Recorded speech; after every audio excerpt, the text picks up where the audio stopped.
시청자 여러분 안녕하십니까? K랜 뉴스입니다. 서울시가 청소년 아르바이트생의 근로계약서 체결률을 높여 아르바이트생 권익 보호에 앞장섭니다. 이를 위해 아르바이트 구인구직 포털 사이트와 전자근로계약서 확산을 위한 업무협약 체결식을 가졌습니다. 이번 MOU는 전자근로계약서 작성을 통해 최저임금을 준수하고 임금체불을 예방하는 등 청소년 아르바이트 노동자의 권익을 보호하고 근로계약서 미체결로 인한 사업주의 불이익을 사전에 방지하고자 마련됐습니다. 지난해 어린이 청소년 인권실태 조사 결과 청소년 아르바이트 노동자의 근로계약서 체결률은 53.6%에 머물렀는데요. 박원순 서울시장은 현재 50%대인 아르바이트 청소년 노동자의 근로계약서 체결률을 100%로 높이겠다고 말했습니다. 세종시가 지난 28일 세종시청에서 아동과 여성이 행복한 세종시 추진위원회를 개최했습니다.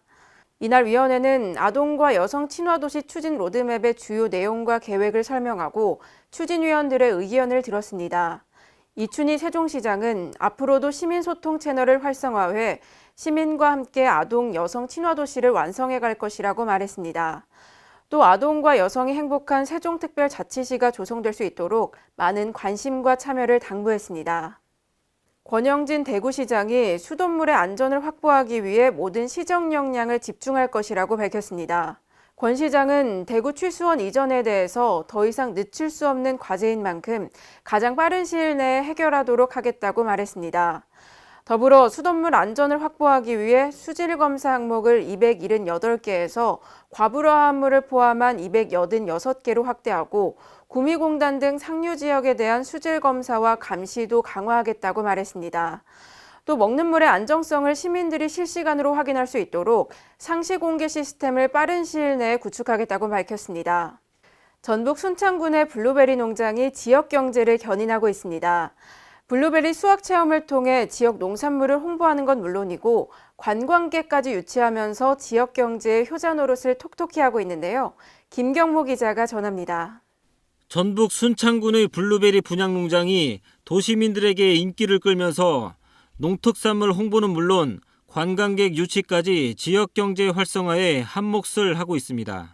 본격적인 블루베리 수확기가 시작되면서 구림면 삭골에 위치한 분양 농장은 블루베리를 수확하려는 농장주들의 발길이 아침 일찍부터 이어진다고 합니다. 블루베리 농장의 인기 비결은 신선한 블루베리를 직접 따보는 체험 기회와 더불어 인근 강천산과 고추장 마을 등 관광을 함께 할 수 있기 때문입니다. 순창군은 블루베리 분양 농장 180농가를 운영하고 있습니다. 분양 30분 만에 마감될 정도로 관심이 매우 높았습니다. 매주 600여 명 방문객이 방문하여 체험 및 힐링을 하고 있습니다. 분양 농장을 확대하여 더 많은 관광객이 유입되고 지역경제 활성화되는 데 더욱 노력하겠습니다. 순창군은 분양 농장을 더욱 확대해 농특산물 홍보와 지역경제 견인에도 도움이 될 수 있도록 운영해 나갈 방침입니다. K랜 김경모입니다.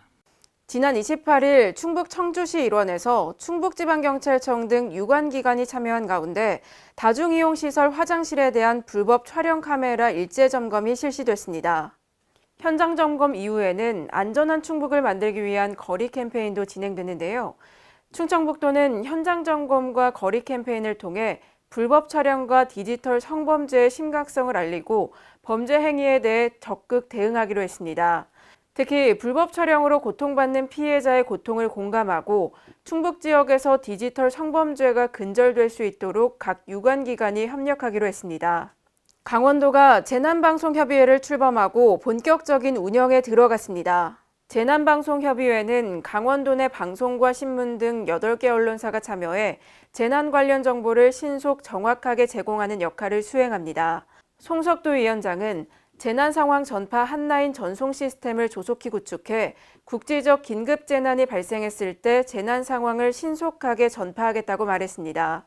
고용 위기 지역인 군산과 영암, 거제 등에서 지역사랑 상품권이 10% 할인된 가격에 판매됩니다. 고용 위기 지역의 소상공인을 지원하기 위해서인데요. 자세한 내용은 김경모 기자가 보도합니다. 다음 달부터 군산, 영암, 거제, 고성 등 4개 지자체에서 지역 상품권을 10% 할인가로 판매합니다. 이들은 모두 고용위기 지역으로 이번 판매를 통해 골목 상권을 활성화하는 데 단기적으로나마 효과가 있을 것으로 기대하고 있습니다. 이와 함께 실효성 확대와 부작용 해소 방안 또한 요구되고 있습니다.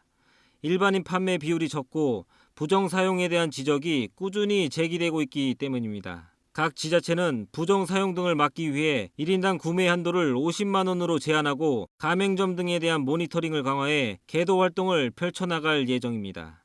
Kren 김경모입니다. 오늘의 브리핑입니다. 그동안 단속과 규제 위주였던 거리가게 관리 정책이 내년부터 허가제로 전환됩니다. 서울시는 4년 6개월 동안 운영위원회를 운영해 거리가게 가이드라인을 완성했으며 가이드라인은 6개월간의 유예기간을 거쳐 2019년 1월부터 시행될 예정입니다. 이에 따라 거리가게 운영자가 조건에 맞게 도로 점용 허가를 신청하면 허가증을 받아 합법적으로 거리가게 운영이 가능합니다. 경상남도가 안전사고를 예방하고 안전한 낚시 문화를 조성하기 위해 낚시 어선에 대한 점검을 일제히 실시합니다.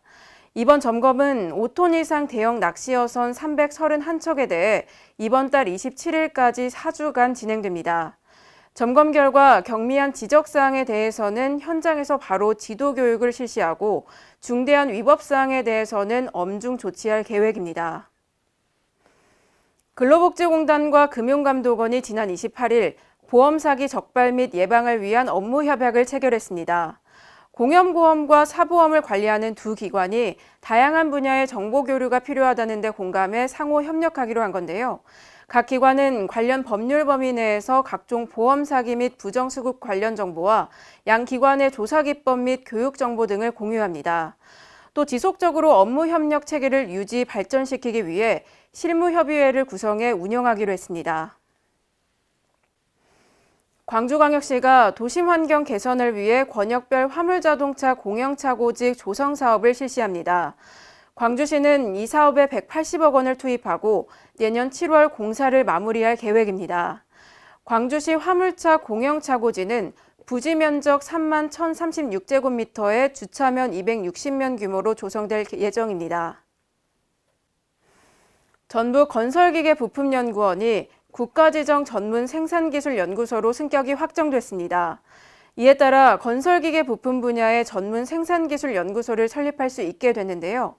이번 승격은 군산지역 산업위기 대응 특별지역 지정에 따른 지역 현안 사업이 반영된 것으로 알려졌습니다.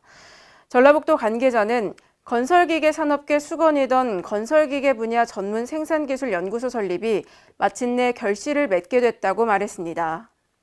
법무부가 난민 문제에 대한 대책을 마련하겠다고 밝혔습니다. 최근 제주 지역의 예멘인 난민 신청자가 급증하면서 발생한 국민들의 우려를 해소하기 위함인데요. 법무부는 난민법 개정을 추진하고 난민 심판원을 신설하는 등 관계기관과 협력하기로 했습니다. 보건복지부가 국민건강진흥법 시행규칙 일부 개정안을 어제부터 시행한다고 밝혔습니다. 이번 개정안에서는 일명 흡연 카페를 금연구역으로 지정하고 어린이집과 유치원 주변 10m에 금연구역을 표시하는 방법 등의 내용이 담겼는데요. 보건복지부 관계자는 이번 제도 개선으로 실내 금연 정책을 보완하고 영유아와 학부모의 간접 흡연 피해를 줄일 수 있을 것으로 기대한다고 말했습니다. 이상으로 Kren 뉴스를 마칩니다. 시청해주신 여러분 고맙습니다.